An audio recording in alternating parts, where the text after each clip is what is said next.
আমরা দীর্ঘদিনের প্রচেষ্টায় যেই 21শে আগস্টের যেই মামলায় আপনারা জানেন যেই মামলায় দণ্ড ছিল আপনার বিচারিক আদালত থেকে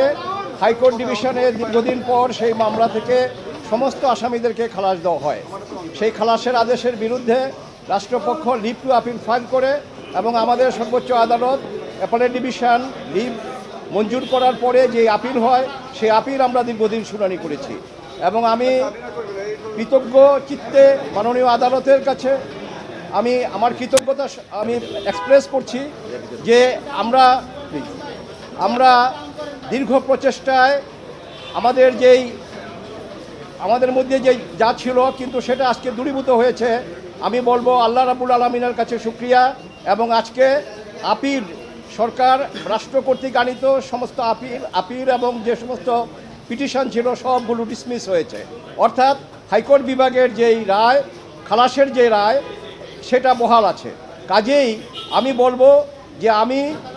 গর্ব অনুভব করি আমার সুপ্রিম কোর্ট নিয়ে, আমার হাইকোর্ট বিভাগ এবং আমার অ্যাপেলেট ডিভিশন নিয়ে, যে এখানে ন্যায়ের মানদণ্ড আজকে আবার তারা উঁচু করে ধরলেন। কাজেই বাংলাদেশে বিচার আছে,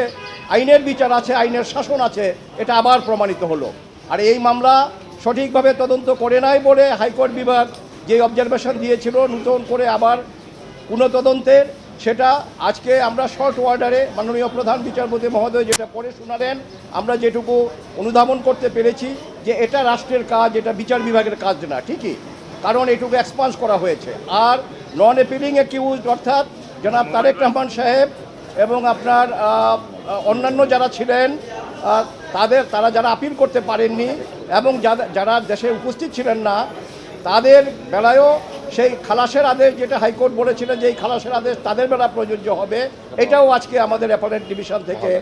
এটা বহাল আছে। কাজেই আমরা বলতে পারি জনাব তারেক রহমান সাহেব সহ অন্যান্য যারা আছেন তারা এই মামলা থেকে বেকসুর খালাস এবং এই মামলায় আর কোনো সাজা কারো নাই। আমরা আবারও আল্লাহ রাব্বুল আলামিনের কাছে কৃতজ্ঞতা প্রকাশ করছি, শুকরগুজার করছি এবং আদালতের প্রতি আমরা কৃতজ্ঞ চিত্তে আদালতের এই রায়কে আমরা স্মরণ করছি। 164 ধারার জবানবন্দি মরহুম মুফতি হান্নান সাহেবের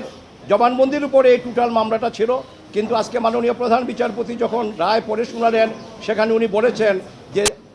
একজন ফাঁসির আসামি অন্য মামলায় সিলেটের আনোয়ার চৌধুরী সাহেবের উপরে যে গ্রেনেড অ্যাটাক হয়েছিল সেই মামলায় তখন তার ফাঁসি ছিল, সেখান থেকে এনে তাকে এই যে 164 করা হয়েছে দ্বিতীয়বার এবং এই সেকেন্ড কনফেশন, এটা আইনত গ্রহণযোগ্য না। এবং এখানে সবচেয়ে বড় কথা যেটা স্বতঃস্ফূর্তভাবে করা বা ভলান্টারিনেস, যেটা এই মামলায় উনি বলেছেন শুধু মুফতি হান্নান না, অন্যান্য যে সমস্ত স্বীকারোক্তিগুলো ছিল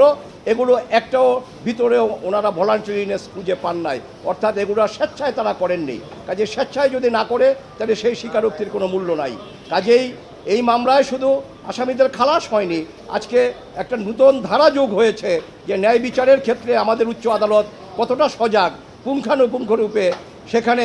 এটা মাননীয় প্রধান বিচারপতি মহোদয়ের শর্ট আদেশের মাধ্যমে আমরা সেটা অনুধাবন করেছি এবং এটা ইনশাআল্লাহ বহাল থাকবে বাংলাদেশ সুপ্রিম কোর্ট।